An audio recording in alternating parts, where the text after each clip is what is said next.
Una sa ating mga balita, inalerto na ng Malacanang ang iba't ibang ahensya ng pamahalaan para paghandaan ang paparating na malakas na bagyo. Ayon sa ulat ng US Joint Typhoon Warning Center, papalo sa 241 kilometers per hour ang bilis ng paparating na bagyo habang ito ay nasa karagatan.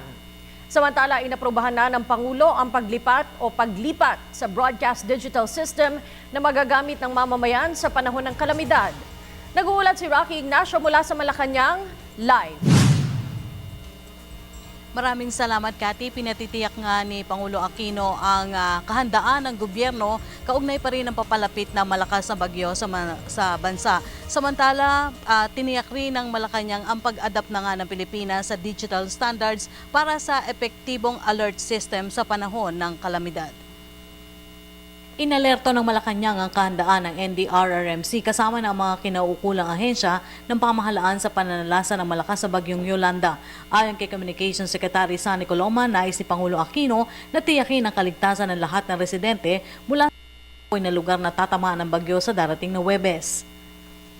Ito po yung particular na aksyon nila on the ground level to discuss measures to undertake in preparation for the approaching tropical storm Yolanda. Kahit na ang forecast po ng Pag-asa ay sa November 8 pa yung maigting na pagtama nito, pinaghahandaan na doon sa ground through the regional and provincial units of the National Disaster Risk Reduction Management Council.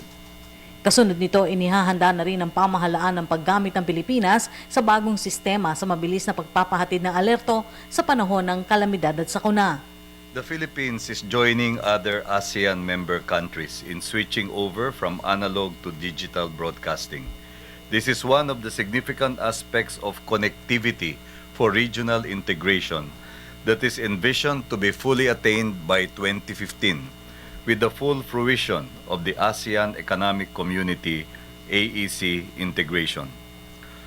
The Philippines, like 15 other countries, has chosen to adopt the Integrated Service Digital Broadcasting Terrestrial or ISDB-T system developed by Japan.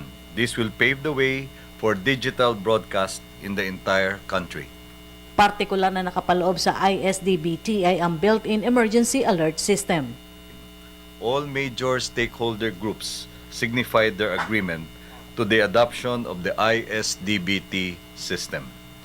President Aquino has emphasized that the Philippines' choice of the ISDB-T is the built-in.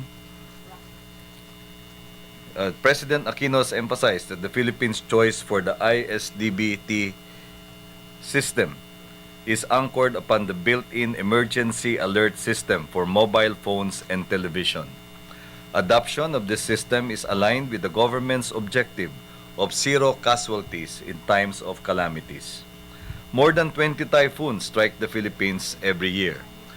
With 6 active faults, the country is situated within the Pacific Ring of Fire, thereby exposing the Filipino people to constant danger and adversity. Sa Pani system, mabibigyan ng automatic na alerto sa anumang emergency situation sa tulong ng telebisyon, broadcast network at mobile phones dahil konektado na ito sa pangkaubuang alert system ng pamahalaan. Nauna nang sinabi ni Pangulo Aquino na subok na ang Japan ang naturang sistema kaugnay ng malakas na lindol noong March 2011. Mapapakinabangan ito lalong-lalo na sa panahon ng kalamidad. Gaya na naging karanasan sa bansang Hapon, agad na naipaalam sa mga mamamayan ang tsunami alert kasunod ng malakas na lindol sa northeastern Japan noong Marso 2011. Dahil dito, ang libu-libong pasahero ng Shinkansen o bullet trains ay agad na nakalikas at nakaiwas sa sakuna.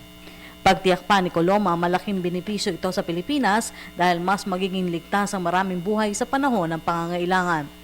So kung ang ating gagamiting framework ay yung benefits, positive benefits from yung built-in emergency alarm or alert system na magbibigay ng sapat na panahon para makaligtas ang mga apektadong mamamayan, siyempre po ang pinag-uusapan natin dito ay saving lives, hindi lang monetary savings. at batid po natin kung gaano kahalaga ang buhay. Kaya nga po ang ating Pangulo ang parating sinasabi, kapag may kalamidad, ang ating sama-samang pagtulungan ay yung magkaroon lamang tayo ng zero casualty. Dahil mahalaga po ang bawat buhay. Sa kasalukuyan, inihahanda na sa ilalim ng NTC ang Memorandum Circular para sa proyekto sa huling linggo ng buwang ito. Inaasahan ng palasyo na bago matapos ang taong ito, makapagsagawa na ng public consultation ang NTC sa tulong ng KBP tungo sa pagbuo ng implementing rules and regulations para sa proyekto. At yan po ang ating pag-uulat mula dito sa Malacanang sa tulong ng RTVM. Ako po si Rocky Ignacio para sa Telebisyon ng Bayan. Maraming salamat, Rocky Ignacio.